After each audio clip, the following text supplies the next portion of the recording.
નમસ્કાર મિત્રો, સ્વાગત છે ફરીવાર અમારી ગુજરાતી ન્યૂઝ યુટ્યુબ ચેનલમાં। મિત્રો, હાલ રાજકોટ જિલ્લાના પડદરી પંથકમાં ખાબેલા ગામ કુતરી પાસા નજીક સગીરા પ્રેમજાળમાં ફસાઈ 3 શખ્સોએ જુદા જુદા સ્થળે લઈ જઈ સગીરા પર દુષ્કર્મમાં આચર્યું હતું।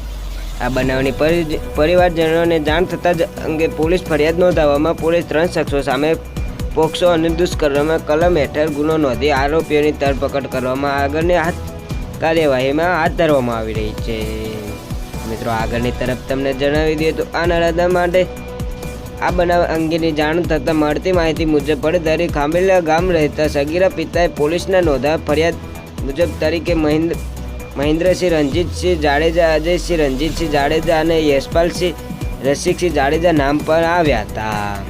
પોલીસ ફરિયાદી જાણ પ્રમાણે જો 6 માસ પહેલા આરોપી મહેન્દ્રસિંહ ફરિયાદ 17 વર્ષે સગીરા પુત્રને પ્રેમજાળમાં ફસાવીને તેની પર દુષ્કર્મ આચર્યું હતું।